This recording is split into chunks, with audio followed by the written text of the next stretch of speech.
sejam todos muito bem-vindos. Mais um programa de Fé e Ciência. Já está comigo o doutor Pastor Luiz Rocha. Tudo bem, doutor? Tudo bom, Ana? Prazer, até porque nós vamos estar dando continuidade a um tema super relevante que começamos no programa anterior. É verdade, super relevante e muito interessante. Evidências na criação na química. E eu já apresentei os nossos convidados, vocês já conhecem, mas eu preciso falar novamente e apresentar a cada um deles. Doutora Patrícia, que está aqui com a gente, doutora Patrícia de Souza Pinto Hidalgo, seja muito bem-vinda novamente. Obrigada. E também o doutor Raimundo Carlos Pereira Júnior, que a gente estava comentando atrás de câmeras, né? Mais conhecido pela doutora Patrícia como Júnior só. Então, nesse programa, vamos liberar para ela chamar ele de Júnior só. Então, vamos começar já conversando sobre esses temas que a gente começou no programa anterior, né? Estamos conversando sobre moléculas, sobre Terminamos falando química, sobre biomoléculas. Exatamente. Começamos com química orgânica e mais. E quase que terminamos com moléculas antes de ir para o universo, né? E, bom, nós, seres vivos, estamos compostos por moléculas interagindo a cada momento. Agora bem, seria possível que esse complexo, essa máquina complexa que todos nós somos, até o mais ínfimo inseto, né, do nosso mundo, viesse se formar ao acaso, entendendo todo o movimento das moléculas, a composição das moléculas e tudo, a gente consegue falar assim, foi por acaso. Olá. Pode falar, Júnior. Pode falar. Eu acho interessante essa questão quando a gente fala das forças fundamentais da natureza. A gente fala da força eletromagnética, da força nuclear, por exemplo. Quando a gente imagina os seres criados e as partículas envolvidas nisso, a forma como tudo isso foi organizado, né? Porque se você pegar, por exemplo, um pedaço, uma maçã, por exemplo, né? Essa foi a ideia inicial do átomo, né? Quando eles chegaram à concepção do que era o átomo, né? Que era a matéria indivisível, que o próprio nome também fala isso, o átomo quer dizer, não é possível dividir. O primeiro conceito foi esse, né? O primeiro conceito foi esse, mas que na verdade hoje a gente vê que cada vez que você estuda essas minúsculas partículas, cada vez mais elas se dividem para partículas menores, né? E na minha mente é inimaginável como é que partículas menores vão se juntando, entendeu? A quantidade de energia necessária para isso, até formar realmente aquilo que nós conhecemos, por exemplo, hoje como os prótons, os nêutrons e os elétrons. E a gente vê, eu vejo claramente isso, a mão de um Deus realmente criador, quando ele estipula essas leis, né, dessas forças fundamentais do universo, por exemplo, do eletromagnetismo, por exemplo, né, você vai ver ali diferentes tipos de radiação, né, interagindo com a matéria, né, e até mesmo dentro do próprio átomo, né, porque é exatamente essa força eletromagnética que vai permitir essa estabilidade. Se vocês lembrarem das aulas de química, você vai entender que o átomo tem basicamente duas regiões, né? Núcleo e eletrosfera.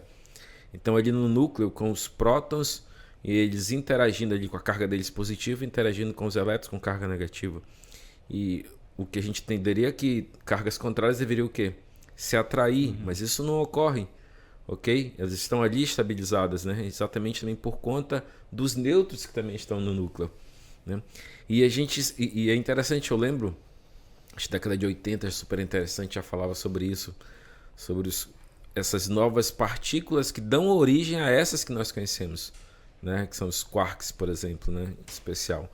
Então é fantástico a gente ver que, na verdade, a nossa visão ainda é muito limitada e acho que não teria como, né, o acaso ter produzido tudo isso, né?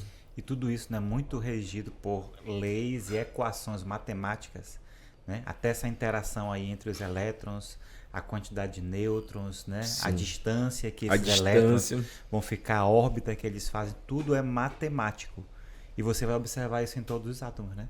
Sim, tem estudos, toda uma física quântica, né, para explicar esses fenômenos que acontecem dentro do átomo. Se a gente for pensar em átomo, né, como tudo é muito perfeito, quantidade de elétrons é a mesma quantidade de prótons, para que ele seja algo neutro, né, para que não tenha Tem uma carga. estabilidade. Isso, para ganhar estabilidade, ele vai perder ou ganhar elétrons e se ligar a outros átomos. Então, tudo muito perfeito. Como isso viria do acaso? Como viria do acaso, né? Eu acho interessante as teorias que são criadas, né, para negar um criador, para dizer que tudo veio da evolução, né, que evoluiu de um processo ali aleatório até chegar ao que nós temos hoje, com esse nível de complexidade. Eu acho interessante que você precisa de mais fé para acreditar nessas teorias É isso mesmo. do que para acreditar no Deus Criador. Porque quando você coloca à prova essas teorias, até mesmo dentro do nosso conhecimento da química, elas não têm como acontecer. Não tem base. Então, Não do nada tem como para nada e acontecer. por nada, nada se forma. Não tem como acontecer. Eu estava lendo a respeito de uma teoria agora, que é uma das mais novas, que eles falam que existia uma semente original de vida que foi plantada aqui na Terra por seres extraterrestres. Então, imagina a quantidade de teoria Uma que das várias, né? Uma das várias, né? E aí fica aquela pergunta, mas a vida foi formada em outro planeta? Como? A pergunta persiste, vai continuar. Aqui nós temos aquela questão, acho que eu citei no programa anterior, da sopa primordial, né? Eu que já ia perguntar basicamente sobre isso para ter um conceito. O que é essa sopa primordial? Se alguém já ouviu, ficou na dúvida, agora nossos especialistas Eu acho conseguem que foi responder. Oparin, se eu não estou enganado. Oparin, Né? Que foi esse primeiro conceito aí de que a ideia é de que na Terra primordial deveria ter uma atmosfera, né, com substâncias como, acho que nitrogênio, Oxigênio, hidrogênio, os compostos básicos que formam a vida. Isso, e aí com o tempo, aquecimento, questão de aquecimento e pressão, Descargas elétricas. Descargas elétricas. Inclusive, acho que já fizeram experimentos tentando reproduzir, isso. né? E se eu não estou enganado, conseguiram reproduzir algumas moléculas, mas muito básicas, muito elementares. Muito elementares, e inclusive assim, que você pode reproduzir mesmo fora dessas condições que eles adotaram como as condições primordiais da Terra, né? Adotaram, porque ninguém estava aqui também para saber como eram as condições na Terra. Isso. Né? Então é algo que partiu da concepção deles, né? Então Pressuposto e ficou. e ficou como verdade, entendeu? E dentro da química isso tem várias falhas, né? Primeiro porque você consegue ali reproduzir algumas substâncias, por exemplo, você pode até conseguir chegar numa proteína, que é uma das estruturas básicas de um ser vivo. O problema é que, da maneira como eles colocam que essas substâncias estariam ali reagindo durante algum tempo e ao acaso até chegar no ser vivo, o problema é que a estabilidade das proteínas, né, ela não é muito grande, não suportaria estar num ambiente como esse. As Degrada, condições, né? Supostamente proposto, né? Isso, tanto por aquecimento, por questão de acidez, a própria vários água, fatores. Vários fatores levariam aquelas moléculas a degradarem. Então, elas não teriam como ficar ali por tempo suficiente para que se juntassem Milhões e e milhões de anos, formassem um ser vivo. Outra é que se você tivesse vários polímeros ali, a gente sabe que polímero em presença de água também, ele vai se degradar. Ou eles iriam reagir entre si ali e provocar degradação também. Então, assim, dentro da química, são teorias que não se mantêm, que não se sustentam, e eles sabem disso. E ainda que conseguissem formar todas as moléculas básicas, como que aquilo ali iria se tornar um ser vivo? Porque como nós já vimos, né, no programa anterior, a lei, segundo a lei da termodinâmica, leva para a desordem, para o caos, a degradação, né? Uma vez a proteína formada, você pode até tentar estabilizá-la, mas as condições que eles colocam ali, ela iria se degradar, né? Iria para a desordem, iria para o caos. Então, como que aquilo ali iria formar um ser vivo? Na verdade, eu vou citar agora o Schrödinger, né? Ele fala, num dos livros dele sobre a vida, ele fala isso. Tudo no universo tende ao caos. Como que os seres vivos eles são tão organizados? Né? Como que os seres vivos são tão organizados? Então, essa ideia da sopa primordial, né? Começa ali com gases na atmosfera, depois você tem chuvas, isso vem para a Terra. No oceano pré-histórico ali, essas moléculas começam a interagir de forma aleatória. E de repente formam moléculas mais complexas, essas moléculas mais complexas se organizam, começam a formar uma membrana, né, uma célula, isso para a origem da vida. Então a gente já viu que a ciência, né, prova que várias provas de conceitos colocados aí não é possível. Né? Pelo aquilo que você colocou. Mas a gente vê muito isso nos livros de ciência e eu já ia biologia. Então, já ia perguntar por que sustentar que isso é ciência, sendo que não tem evidência, sendo que ainda continua sendo questionado, né, pela própria ciência, né? Porque esse é o trabalho da ciência, né? Constante estudo, constante... A refutação. Constante perguntas.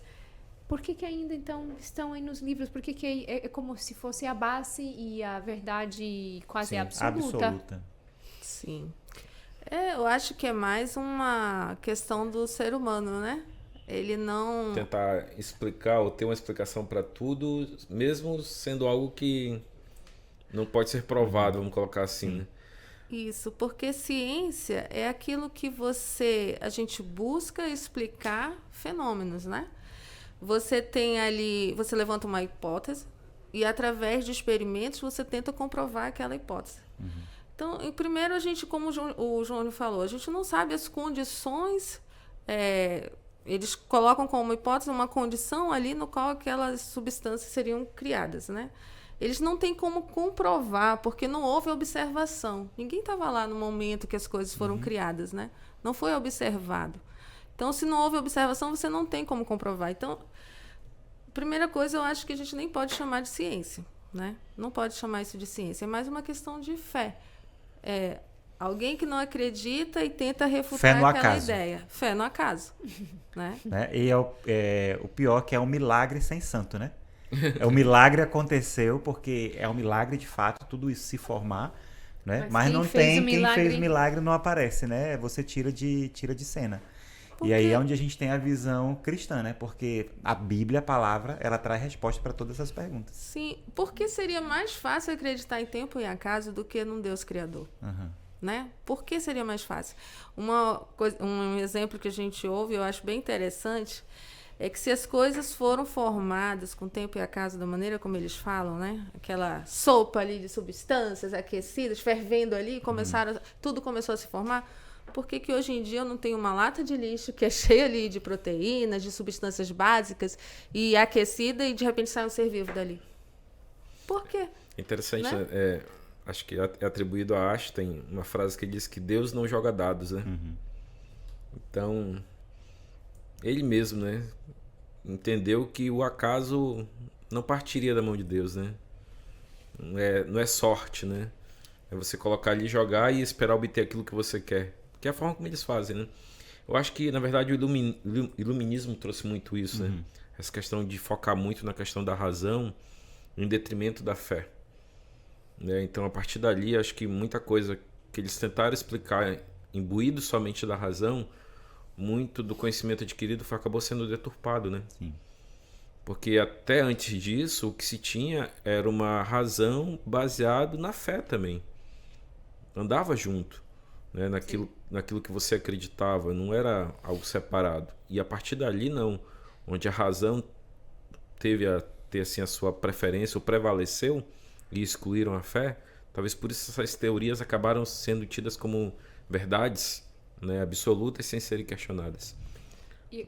Uma outra coisa também, Ana, é que eu vejo assim, né? Você fala, então por que as pessoas continuam defendendo essa ideia? Mesmo tendo evidências de que não, porque tudo isso é discutido no meio científico, né? E muitos cientistas, mesmo tendo a evidência de que aquilo não poderia ocorrer da maneira como eles colocam, eles dizem, mas eu não acredito. Por isso é questão de fé. Não acredito, não quer acreditar. Entendeu? Eles têm evidências de que aquela teoria não está correta, Que não- nada foi comprovado, Uhum. mas eles não querem crer, né? Então, é realmente uma questão de fé. Por isso E que eu eu- digo que o cientista sincero acredita, né? Quando ele é sincero. A essa questão, ou a essa pergunta, talvez eles respondam, não, mas precisaríamos que passem milhões e milhões de anos para isso acontecer. E ninguém estava lá atrás quando aconteceu, supostamente, né? E ninguém vai estar. Então, continua sendo uma hipótese que não tem provas, e tem menos provas até do que a gente imaginar que teve alguém por trás desenhando tudo. Isso. Nós comentávamos no programa anterior a respeito da questão espontânea, o que é espontâneo, o que não é espontâneo. O que não é espontâneo precisa de um ser inteligente trabalhando com energia ali. E você pode pensar que dentro do nosso organismo, a maioria das reações que ocorrem não são espontâneas. Elas não são espontâneas. Se não estiverem dentro do nosso organismo, com as enzimas necessárias, enzimas condições necessárias, elas não vão vão ocorrer. acontecer. Isso é, se eu pegar só todas as substâncias e colocar juntas ali, simplesmente, de forma aleatória, aquilo ali não vai acontecer. Não vai acontecer. Tanto que quando nós morremos, o que a gente tem ali? Tudo vai parando de reagir, né? A gente vai ter um metabolismo ali todo que vai deixando de funcionar, as reações vão parando de funcionar, tudo vai morrendo, porque a gente precisa desse maquinário operante, né? O maquinário biológico ali fazendo com que tudo funcione com perfeição, com ordem. No momento que isso acaba, as reações elas vão cessando, tudo deixa de acontecer. Tudo que é organizado e não espontâneo cessa no momento que nós morremos. Então a gente precisa desse maquinário, dessa energia. A vida, né? Que vem de onde? Vem de Deus. Vem de Deus. Vem de Deus. Eu já ia perguntar, em todo ser vivo, até em nós, ou principalmente em nós seres humanos, além de tudo trabalhar em ordem e harmonia, né, dentro do nosso organismo, é como se todas as peças cooperassem para servir uma para a outra. Isso se repete também nos seres vivos, Sim. Na natureza. Sim, isso é interessante quando a gente pensa, por exemplo, na questão do metabolismo, né? Como é que funciona dentro do corpo, né? A questão dessa quebra de moléculas e formação de novas moléculas, né? Então, tudo funciona dentro de um mecanismo muito, muito perfeito, né? Que à medida que você precisa, a determinada molécula ela é quebrada para gerar aquela energia, ou então para produzir novamente aquele tecido, né? E quando não mais é necessário, ela é degradada, né? E transformada novamente em outra coisa dentro do próprio corpo. Então essa questão desse metabolismo, quando a gente analisa, é algo muito interessante. Como é que esses inúmeros ciclos ocorrem, né? E que função eles realizam, né? O pastor Luiz pode explicar até muito melhor para a gente isso, porque já que é uma área dele, a parte de bioquímica, né? Eu fico pensando assim, como é que tudo isso já está programado e planejado. Sim. Né? Então a gente olha ali para as biomoléculas, né? Vocês estão falando assim sobre a questão de estrutura e complexidade. Você tem lipídios, que são as gorduras, uma grande quantidade de estrutura mesmo em variedade, cada uma com a sua funções variadas. Você parte ali para os carboidratos. Então a gente pensa, né? Carboidrato você liga logo com o quê? Com açúcar, com doces. Mas qual é a quantidade de carboidratos que a gente tem? E a função desses carboidratos, cada um de forma, né, diferente, com uma estrutura diferente. Com a sua importância, né? Você muda uma hidroxila, uma molécula, você muda um átomo, você já mudou a função completamente da estrutura como um todo, né? E quando você parte para as proteínas, que talvez seja delas as mais complexas, né? Então, como é que são formadas as proteínas? Por anos, por séculos até, se tentaram comprovar e mostrar, você deu o exemplo aqui do experimento de Oparin, que essas proteínas poderiam ser formadas simplesmente os aminoácidos se batendo um no outro. Mas de onde vêm as proteínas? Essas proteínas elas vêm simplesmente da gente colocar os aminoácidos e misturar, chacoalhar e de repente surge a proteína, né? Então vem de um sistema extremamente complexo para produzir essa proteína. E esse sistema vem de onde? Vem de um código. Existe código sem inteligência? É impossível. A gente vai em outro programa discutir sobre o DNA, porque um assunto vai puxando o outro, né? Sim. Sobre as evidências da criação no DNA, mas está tudo muito interligado e tudo dentro de uma inteligência absurda. E quando a gente parte para o laboratório, vocês trabalharam com metabólitos secundários, né? Que são essas substâncias até um pouco mais simples. As substâncias que vocês trabalharam nas pós-graduações de vocês, no mestrado e doutorado, elas são fáceis de serem sintetizadas? De pegar de repente, eu pego um benzeno, eu pego aqui um metil, eu pego um etanol, vou misturar e vai surgir esse metabólito secundário que vocês trabalharam. É assim? Dá para fazer isso? Isso é interessante, né? Porque como a Patrícia até falou, dependendo da estrutura, você pode ter até, dependendo da forma como ele está organizado no espaço, você vai ter propriedades distintas, né?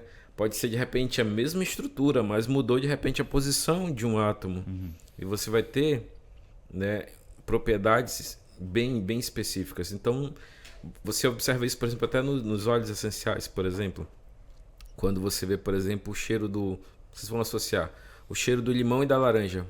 Ele é igual? Mas é a mesma estrutura. São 2 isômeros.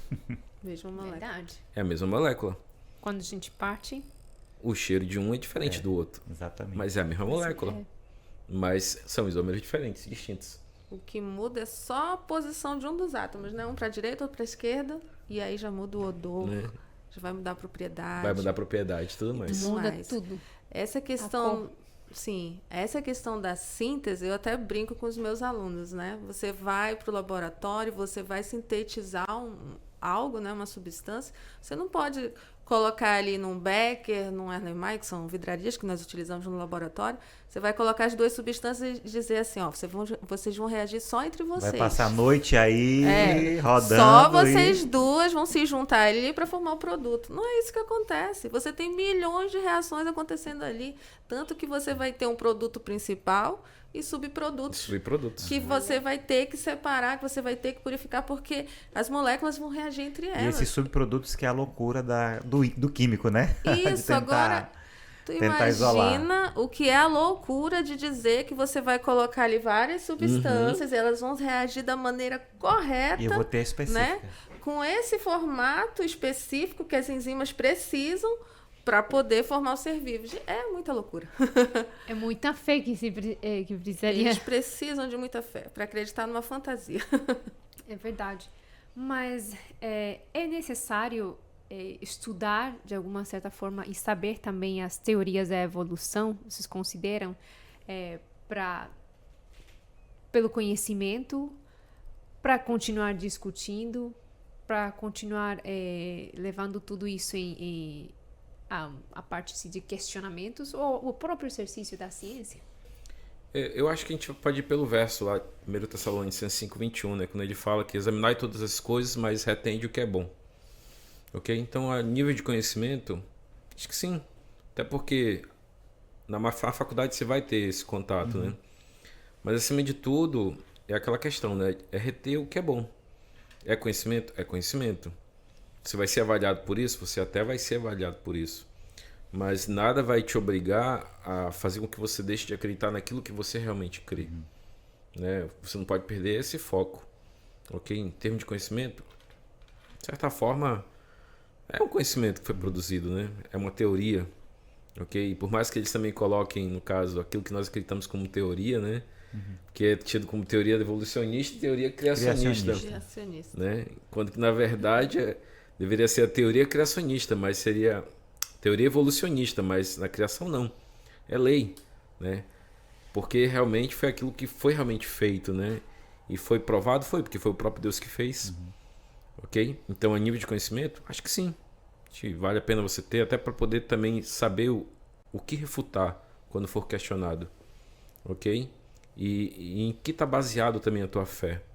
Né? Acho que Paulo fala para você estar sempre pronto, né? Quando pedirem razão da tua fé. Estar sempre preparados a responder a todo aquele que pedir razão da esperança, da fé que há em nós. Da fé que há em nós. Então, acho que nesse ponto, sim. Se alguém tinha essa dúvida, foi resolvida aqui com os outros cientistas. E falando já sobre a química, vocês gostariam de destacar alguma evidência na criação que é revelada na química? Evidência da criação nós temos em todo lugar. Eu acho que nós estamos falando aqui o programa inteiro sobre essas evidências, né? Vai desde o átomo, a unidade fundamental da matéria, até o nosso organismo, a maneira como tudo funciona, como tudo foi projetado. Não tem como refutar a ideia de que alguém projetou, alguém organizou, alguém desenvolveu. Eu sempre cito muito essa questão das enzimas, né? Porque eu acho assim fantástico como elas funcionam, como acontece dentro do nosso organismo, como é específica aquela reação, aquela enzima foi projetada para aquela reação que vai te ajudar na respiração celular, a obter energia. Processos que são tão simples que nós não percebemos durante o dia e que estão acontecendo o tempo inteiro. Tem uma enzima... Simples no sentido de que acontecem a todo momento, né? Isso. Mas em si mesmo eles são bem complexos, né? Acho que a gente fala simples porque já está tudo programado e planejado, vai né? em automático, desde que os seres vivos foram criados, e isso funciona normalmente desde então. Que a gente não se apercebe, né? Até para você fazer um movimento que é algo assim corriqueiro, simples. A quantidade de mecanismos ali envolvidos. Mas por dentro é complexo, né? O que está acontecendo ali em termos de reações químicas é complexo. Como que isso não vai ser evidência de um Deus criador, né? Como que não seria evidência de um Deus criador? Nós vemos aí diversas doenças que, quando essas reações falham, uma enzima que deixa de ser produzida, as doenças elas acontecem, né? Podem até levar à morte. Então, é tudo muito preciso, muito complexo para ter vindo do acaso, para refutar a ideia de um criador. Eu, certa vez, estava observando um livro que falava sobre a teoria da evolução, né? Sobre o darwinismo, né? E lendo a sinopse ali do livro, dizia que Darwin ele sofria constantemente de alucinações, ele tinha epilepsia, e eu fiquei, nossa, como que é mais fácil para as pessoas acreditarem numa teoria de alguém que sofria de alucinações, tinha problemas e tudo mais, do que acreditar num Deus criador, né? Você fica se questionando muitas vezes. E como que, às vezes, um estudante ele chega na faculdade e, de repente, fica confuso a respeito dessas coisas, né? Exatamente por conta da falta de base, né, que precisa ter, né? Aí entra a ideia da questão de você ter uma boa base também, ter certeza daquilo que você crê. Porque se você não tem essa base, se o teu óculos, como o pastor colocou, não está bem ajustado, bem focado naquilo que você crê, qualquer coisa vai ser verdade. Paulo também fala isso, né? Está sendo levado por ventos, né? De doutrinas. Cada um fala uma coisa. É como se você estivesse atrás de alguma coisa para você acreditar. Porque a base não foi feita, né? E a base é a Bíblia, é a palavra de Deus. É ela que vai dar sustentação para a nossa fé. Perfeito. Isso. Muitas vezes, eu já conversei com muitos alunos, principalmente nessa fase da vida que se questionam e até chegam a duvidar, né? Na hora de ciência e fé. Como se... fazer ciência ou a ciência está mais combina mais com todas as outras teorias que existem, porque quem já estudou ou está estudando sabe que não existe uma só teoria da evolução, né? Existem várias e diferentes e cada uma tem, né, argumentos por várias áreas. E parece como que falando da Bíblia, né, não existe aquela ciência que está dentro da Bíblia, tipo usando, né, a Deus como criador. A Bíblia é a que fala de Deus, mas não tem nada de ciência aí, então não podemos juntar. Temos essa base científica dentro da Bíblia. Nós já falamos da veracidade, da importância da Bíblia como um livro que ainda continua, né, muito atual, bem usado atendendo por todos todas as nossas nós. necessidades. Exatamente. Mas existe ainda essa dúvida, né? Ou essa falta de conhecimento, de aprendizado, de dizer, na Bíblia podemos nós também aprender sobre ciência, sobre química, e Deus já estava projetando ali, e podemos conciliar ambas. Eu vejo a Bíblia... porque a gente tem que distinguir a questão, né? Do que é razão e do que é fé, né? A nossa fé ela tem que ultrapassar a razão. Porque algumas coisas não tem como você tentar provar. Porque é a mão de Deus criando, é aquele que tudo fez. Então eu também tenho que admitir como verdade, porque eu sou criatura. Eu não sou criador, né? Então, quando, por exemplo, Jesus transformou a água em vinho. Que reação química foi essa? Né? Que quantidade de energia para transformar ali, pegar hidrogênio e oxigênio e transformar Com ali em sabor- taninos, carboidratos. E que tenha o sabor da uva e que seja de uva. Ok? Porque não tem nada a ver, O né? melhor. Você É, pensa aí, O né? melhor E o vinho. melhor- A água e colocar ali as substâncias necessárias para você ter o vinho. Ou quando, por exemplo, ele multiplicou ali os pães e os peixes. Ok? Pegar ali aquela matéria pré-existente, né? E ali, Formar outra matéria, outra né? matéria. Sólida, palpável. né? Então, ou então, quando ele restaurou a visão ao cego, que não tinha nada, né? Eu imagino que ele, não é porque ele não tinha, ele realmente nunca tinha visto, né? Então tudo foi criado, desde os nervos, desde todas as estruturas que ele precisava para ele poder ver, Certo. né? Ou quando a vida é restabelecida ao morto, onde tudo já parado, Já estava tudo parado. ok? E aí tudo novamente volta a funcionar, todas as reações, todas as substâncias voltam novamente a reagir como deveriam reagir e a vida plenamente é restabelecida, ok? Então, gente, tá cheio de... É aí que entra a fé. Né? Uhum. É por isso que eu sempre falo que para aquele que não crê, não existem suficientes respostas. Porque se ele não acredita, ele vai estar sempre duvidando, ele vai estar sempre questionando. Mas se você tem fé no Deus Criador, eu vou até citar esse capítulo aqui de Jó, capítulo 38, que diz assim, ó: onde você estava quando lancei os alicerces da terra?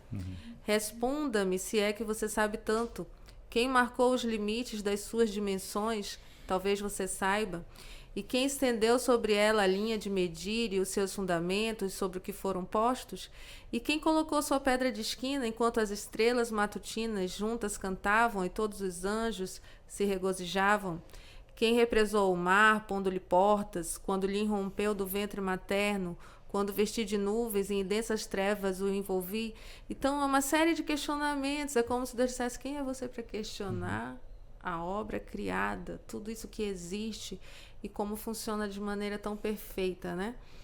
Mas Deus, ele nos dá o livre-arbítrio até para isso, né? Para questionar, para duvidar. Mas é uma questão de fé mesmo. Isso é interessante, né? Porque o próprio Jó também ele fala sobre a questão das redondezas da Terra, quando muitos duvidavam que a Terra era Redonda de fato. redonda de fato. Redonda. E outras E sabedorias, ele já fala- né? Que aí mesmo no livro vai falar sobre o ciclo da água, vai falar sobre várias situações. Já coloca o Sol como centro do universo, quando a maior guerra era quem era o centro do universo, né? Eu Então quase esse li o Deus, capítulo todo. esse Deus é o Deus que provoca, né? Olha, vinde arrazoai, quem é você, né? Vai entender. Agora, como você falou, Vem aqui fazer ciência comigo. Então, vem fazer ciência comigo, né? Vem discutir a ciência comigo. Agora, existe um limite. Deus, ele fala para nós numa fé racional. Então, em que sentido a nossa fé racional? Eu me comunico com Deus e entendo quem é Ele se comunica comigo através da minha razão, do meu cognitivo. E nos dá todas as condições para nós estudarmos e desenvolvermos, né? Eu estou conversando aqui com jovens, né, que começaram, vocês dois começaram ali a fazer o ensino médio, depois tiveram a oportunidade de fazer uma faculdade de Química, né? Eu acho que os dois passaram por uma federal, não foi isso? Federal. Fizeram lá na UFAM. Isso. Então, bombardeado ali de teorias. Sim, muitas. Terminaram a graduação de vocês, partiram para fazer uma pós-graduação, mestrado, envolvidos em laboratórios, né? Nós fomos contemporâneos ali no Instituto, né? No IMPA. E ali, né, cheio de cientistas ateus, como todos os locais que a ciência, né, domina, mas ainda assim se manteram firmes. Ainda assim conseguiram ver naquilo que estavam estudando, né, as evidências de um Deus criador.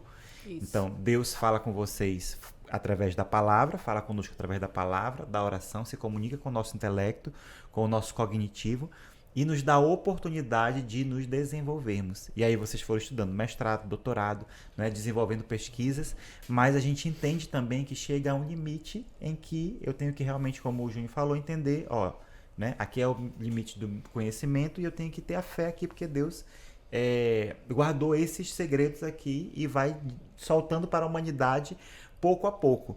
E aí eu pergunto para vocês assim, na ciência também não é assim? Ou a ciência tem... Nós não, tem várias coisas em questões de fé, nós não temos resposta. Para vários assuntos em questões de fé, nós não vamos ter respostas. É onde a gente precisa realmente confiar em Deus. Mas a ciência, ela vai trazer resposta para tudo? Não. Nós temos resposta para todas as perguntas, onde a gente possa assim, confiar de forma assim, cega, porque é a ciência. Isso também é um dos conceitos, né, do que é a ciência, né? Porque ela não vai ter resposta para tudo, ok? E ela precisa ser testada e, inclusive, com o tempo, ela pode até ser modificada, o conceito. Esse é o princípio da É um ciência. princípio. Tu sabes do que é onde eu ciência vejo também. isso assim mais claro é no modelo atômico. Isso. Eu gosto de explicar isso quando eu dou aula de química, né? Como o modelo ele foi sendo modificado através, não é, das décadas, Isso. né? E aquilo que era verdade no primeiro momento, é indivisível, nós vamos dar o nome de átomo. Depois você já vai ter ali os modelos, né, de Bohr, Rutherford, né, propondo ali pudim de passas, sistema planetário. Isso. E aí a gente achava que acabou ali. E você já citou ali, agora que já temos ali. Então, cada vez a ciência ela vai descobrindo novas coisas. Interessante, né? Porque Deuteronômio 29 fala, né? As coisas encobertas pertencem ao Senhor, ao nosso Deus, mas as reveladas pertencem a nós. Então, em tudo, eu acho que vai ter esse limite, né? Mesmo dentro da ciência, né? Ela vai ter limite. Ela nunca vai ter resposta para tudo, nunca vai ser também a verdade absoluta daquilo. Isso. E a gente observa que a história da própria ciência conta isso, né? Como os modelos vão variando e os próprios conceitos também vão variando ao longo do tempo. Isso. Né? Eu sempre falo isso para os alunos também, eu também falo sobre o modelo atômico. E engraçado é que do modelo de Dalton, que foi o primeiro modelo atômico, que o átomo é indivisível, indestrutível, não podia ser criado, eles passaram 100 anos acreditando nisso, até chegar ao modelo de Thomson, dizendo que não, tem elétrons dentro do átomo. Entendeu? 100 anos acreditando que aquilo era verdade, que aquilo era... E depois, o modelo de Thomson foram fazer um experimento e nada do que eles queriam ver estava acontecendo. Então, não, está errado, vamos modificar de novo, criar uma nova teoria. Eu sempre falo para os alunos, a ciência não tem a verdade absoluta, ela é totalmente mutável. O que nós acreditamos ser verdade hoje, amanhã já pode não ser. Vai depender das descobertas que vão sendo feitas. Então, também não tem resposta para tudo e também não é verdade absoluta. A Bíblia é a verdade absoluta. Bíblia é a Diferente verdade da palavra de absoluta. Deus, né? Diferente da palavra de Deus. Como na experiência de vocês, já uma parte pessoal, né? Vocês como cientistas estando na frente de alunos, essa parte de vocês chegarem ao ponto de falar, bom, a minha convicção é essa, a ciência chega até esse ponto e eu consigo explicar isso até aqui, o restante... Eu uso exatamente esse termo que você falou. Quando eu estou em sala, eu falo para eles, olha, a minha concepção pessoal, enquanto professor Raimundo Júnior, é essa. Aí eu falo, entendeu? Eu vejo dessa forma, a mão de um Deus que ele... Isso. Eu uso esse termo, né? Mas eu sempre coloco muito claro para eles que é a minha concepção. Então a gente pode ir até um ponto e a partir dali vai a minha concepção. Para que o aluno também tenha essa liberdade, né? De questionar, de tentar ver realmente se aquilo é verdade e até tentar provar, né? Aquilo que eu estou falando para eles se é verdade ou não. Outro dia até em sala de aula isso aconteceu porque tinha lá um exemplo falando de animais, que os animais eles evoluíram para uma atitude domesticada, né? Então, que hoje em dia você consegue domesticar jacaré, o jacaré pode evoluir para essa, dependendo do ambiente e tudo mais. Eu digo, olha, isso aqui é uma teoria evolucionista, não é o que eu acredito, eu sou criacionista, tá? Mas isso aqui... Então eu exponho. A minha concepção eu sou criacionista. Não acredito nisso aqui, mas essa teoria aqui está dizendo isso aqui. Ana, então aquela sua primeira pergunta, é possível ser químico e acreditar em Deus? Você acha que foi respondida? Claro que sim. Com total certeza, sim. Eu vejo que a cada dia, conforme a ciência vai avançando, nos vemos mais evidências que há uma mente inteligente por trás, que nada que supostamente veio a existir como resultado do acaso ou por milhares e milhares de anos está acontecendo e não existe evidência de que vai acontecer também. Sim. E isso nós conseguimos ver graças aos nossos doutores em química aqui conosco, e já agradecemos pela presença de vocês nesses programas que nos acompanharam, né? Vocês estiveram conosco. E ainda teremos mais, porque aqui nesse seu programa de Fé e Ciência vamos continuar questionando e ao mesmo tempo respondendo esses questionamentos. Hoje nós vimos as evidências da criação na química. Teremos outros programas, as evidências da criação na física, na matemática, na história, na geografia, porque para onde quer que você olhe, é possível você observar as digitais de um Deus criador, que criou a mim e criou a você. Então, não percam os próximos programas. A gente volta aqui com muito mais. Obrigado.